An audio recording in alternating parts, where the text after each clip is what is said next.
Olá, hoje é segunda-feira, 5 de setembro e o Senado Notícias está no ar. Repercutiu entre os senadores a decisão liminar do ministro Luiz Roberto Barroso, do Supremo Tribunal Federal, que neste domingo suspendeu o piso salarial da enfermagem. O piso foi aprovado pelo Senado por unanimidade em junho e depois confirmado pela Câmara dos Deputados. Barroso deu a liminar em resposta a uma ação movida pela Confederação Nacional de Saúde, Hospitais e Estabelecimentos e determinou que o caso seja analisado no plenário virtual da Suprema Corte. O presidente do Senado, Rodrigo Pacheco, foi um dos senadores que se manifestaram nas redes sociais logo depois da liminar. Ele escreveu: o piso salarial nacional dos profissionais da enfermagem, criado no Congresso Nacional, é uma medida justa destinada a um grupo de profissionais que se notabilizaram na pandemia e que tem suas remunerações absurdamente subestimadas no Brasil. Em nome do Parlamento, tratarei imediatamente dos caminhos e das soluções para a efetivação do piso perante o STF, já que o tema foi judicializado e houve decisão do eminente ministro Luiz Roberto Barroso. E continuou: não tenho dúvidas de que o real desejo dos três poderes da República é fazer valer a lei federal e, ao mesmo tempo, preservar o equilíbrio financeiro do sistema de saúde e dos entes federados. Com diálogo, respeito e inteligência, daremos a rápida solução a isso. O plenário do Senado autorizou a cidade de Sorocaba e o estado do Ceará a contratarem empréstimos externos com garantia da União. A votação foi na sexta-feira, último dia para essas operações este ano, de acordo com a lei eleitoral. Para a cidade de Sorocaba foi aprovado um empréstimo de 16 milhões de dólares, o que equivale a 84 milhões de reais. O empréstimo será realizado entre o município de Sorocaba e o Fundo Financeiro para o Desenvolvimento da Bacia do Prata, o FONPlata, e vai financiar parcialmente o Programa de Mobilidade e Desenvolvimento Urbano da cidade. Outro empréstimo aprovado foi entre o governo do estado de Ceará com o Banco Interamericano de Desenvolvimento, o BID, no valor de 150 milhões de dólares, cerca de 787 milhões de reais. O investimento será destinado ao financiamento parcial do Programa de Qualificação da Infraestrutura Rodoviária Estadual. De acordo com a lei eleitoral, a sexta-feira foi o último dia para a aprovação de empréstimos externos destinados a estados e municípios. A comissão de juristas que ajuda o Senado na proposta de mudanças na lei do impeachment quer prorrogar os trabalhos por mais 60 dias por conta do processo eleitoral e para que tenha mais tempo para consolidar as sugestões. A comissão de juristas do Senado que analisa mudanças na lei do impeachment se reuniu para apreciar os resultados de duas subcomissões. Os textos serão agora consolidados por uma comissão de redação. O ministro do Supremo Tribunal Federal, Ricardo Lewandowski, que preside a comissão, quer mais tempo para concluir os trabalhos e destacou que a comissão ainda está recebendo sugestões. A matéria é complexa, nós estamos agora no momento eleitoral e todos estão, de uma certa maneira, envolvidos com este processo eleitoral. Eu, especialmente, na qualidade de vice-presidente do TSE, já conversei com o eminente presidente do Senado Federal, o senador Rodrigo Pacheco, que já havia concordado, embora informalmente, se todos estiverem de acordo. A partir do momento que encerrarmos essa comissão, eu enviarei um ofício ao senhor presidente do Senado para que nós prorroguemos e tenhamos mais 60 dias. Então, nesse interregno, a comissão de redação trabalhará para consolidar o texto. Em seguida, faremos reuniões, tantas quantas forem necessárias, para chegarmos a um texto final de consenso. Agora sim, o Congresso pode votar limites para a aplicação de recursos do Fundo Nacional de Desenvolvimento Científico e Tecnológico. Uma medida provisória com essa finalidade foi editada pelo governo e agora precisa ser apreciada na Câmara dos Deputados e também aqui no Senado. O Fundo Nacional de Desenvolvimento Tecnológico foi criado em 1969 e é uma das principais fontes de recursos orçamentários e financeiros para o apoio à infraestrutura científica e tecnológica das instituições públicas, como universidades e institutos de pesquisa, e também para o apoio à inovação tecnológica nas empresas com recursos não reembolsáveis. Uma lei aprovada pelo Congresso no ano passado proibia o contingenciamento de recursos vinculados ao fundo. A medida provisória publicada retira essa proibição e estabelece limites para a aplicação desse dinheiro. A restrição dos recursos vai ter efeito imediato, impactando inclusive no orçamento de 2022. Também deve-se chamar a atenção que é uma afronta ao Congresso, na medida em que o Congresso aprovou a Lei Complementar 177 em 2021, que justamente proibia a alocação dos recursos do FNDCT na reserva de contingência, e houve um veto do presidente da República que também foi derrubado pelo Congresso. E viola a Constituição Federal Brasileira, uma vez que existe vedação expressa de edição de medida provisória para matéria orçamentária. Para que possamos buscar a fronteira tecnológica, precisamos investir cada vez mais em pesquisa e desenvolvimento. E o FNDCT é o principal vetor de fomento à ciência, tecnologia e inovação no Brasil. Segundo o texto da MP, os limites para a aplicação desses recursos vão ser anuais. Para 2022, o limite é de 5,55 bilhões de reais. Nos anos seguintes, o limite é um percentual do total da receita prevista no ano. 58% em 2023, 68% em 2024, 78% em 2025, 88% em 2026 e somente no ano de 2027 poderão ser utilizadas 100% da receita do fundo. De acordo com a MP, entende-se como receita prevista no ano a receita estimada e encaminhada pelo Poder Executivo Federal ao Congresso Nacional no projeto de lei orçamentária anual.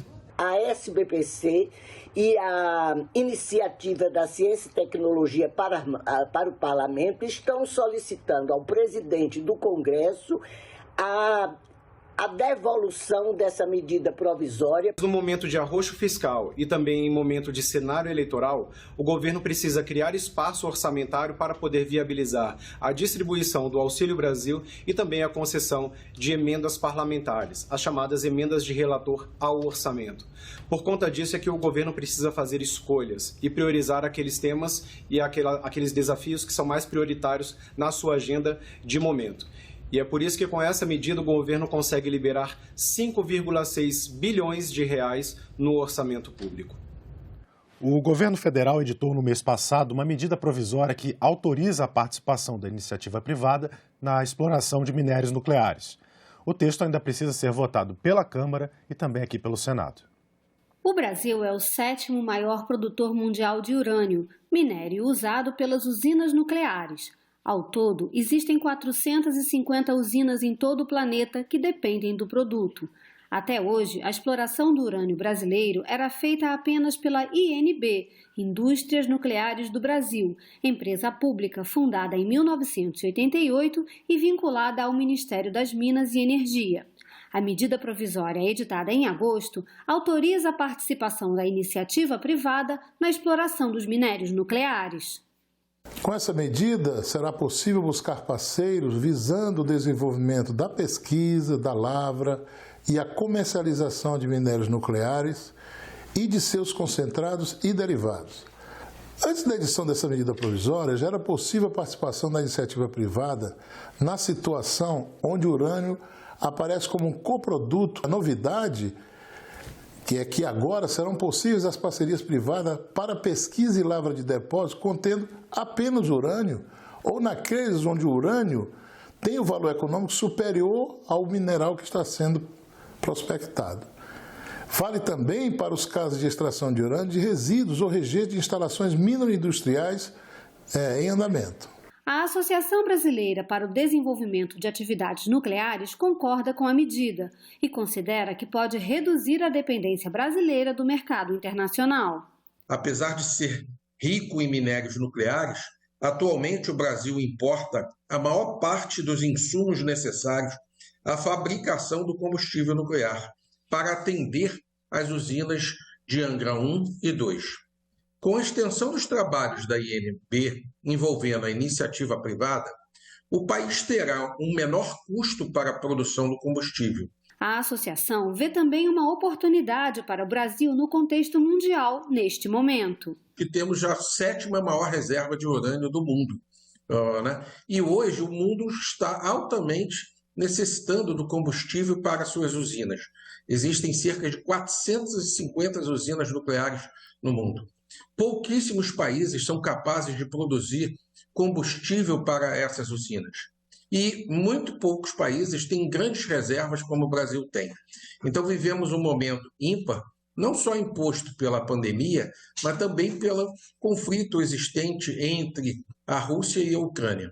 É um momento onde o Brasil deve se posicionar e dar um passo à frente como um grande player no mercado de produção e de combustível para as usinas nucleares. Hoje, a INB é responsável pela pesquisa, mineração, enriquecimento, industrialização e comércio dos minérios nucleares brasileiros. A medida provisória deve flexibilizar esse monopólio, mas a empresa ainda terá que participar de todo o processo. A medida provisória não representa uma quebra do monopólio da União, no caso específico do urânio, mas sim uma flexibilização. Quando for detectado a presença de elementos nucleares em jazidas particulares e os estudos indicarem que os recursos minerais nucleares estão em valor econômico superior ao da outra substância mineral, o desenvolvimento das atividades nesta jazida somente ocorrerá por meio de associação entre a INB e o titular. Caso não seja viabilizada a associação, haverá encampação do direito minerário pela INB. A encampação implicará a transferência pela Agência Nacional de Mineração, ANM, do direito minerário do titular para a INB, mediante indenização prévia dos gastos que a empresa possa ter tido. Nesta semana, o Brasil comemora o bicentenário da independência e o Senado vem promovendo diversas iniciativas durante todo o ano para celebrar esse marco. Uma delas foi a exposição Itinerários da Independência, um caminhão-museu que começou em Brasília e depois seguiu por cidades em Minas Gerais, São Paulo, Rio de Janeiro, Bahia e Pernambuco. Essas mulheres fizeram parte da história da independência do Brasil. Com o passar do tempo, foram esquecidas. Mas a exposição traz de volta a história e a importância de cada uma delas. São 8 personagens femininas que foram, de maneira mais forte ou menos forte, esquecidas, né?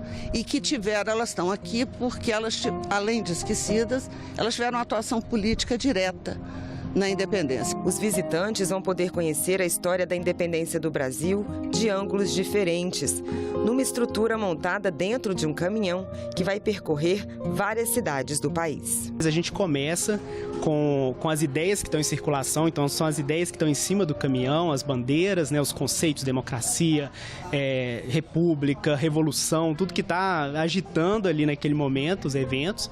E tem 2 eventos principais que dão a partida para todo esse ciclo da independência, né, que é a Conjuração Mineira.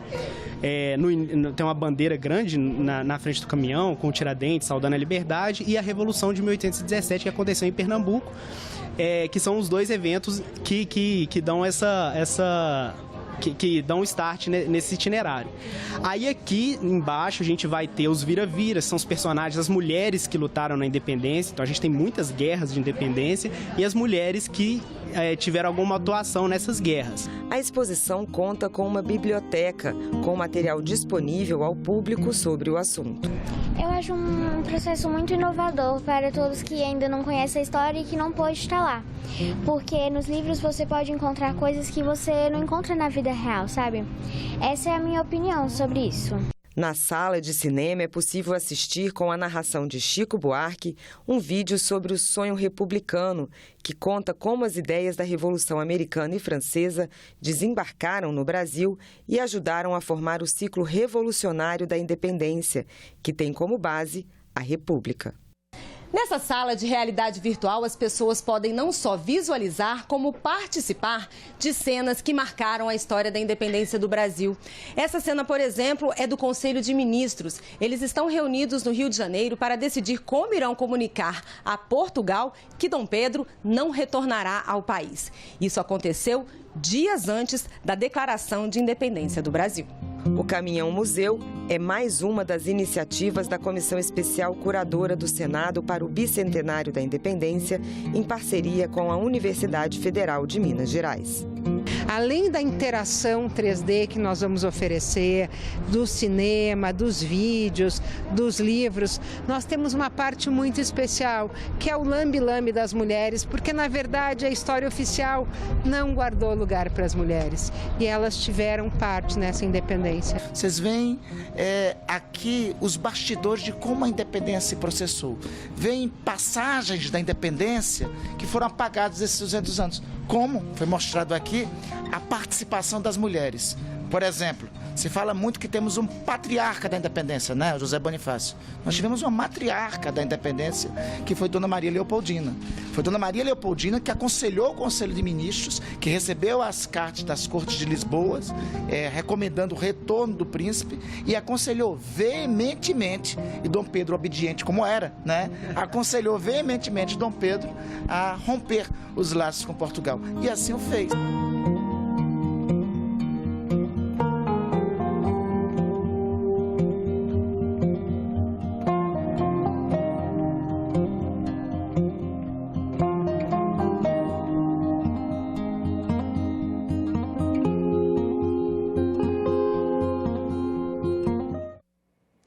E nós ficamos por aqui. Você pode rever as reportagens desta edição na nossa página na internet. Acesse senado.leg.br/TV. Muito obrigado pela sua companhia e continue sintonizado aqui na TV Senado.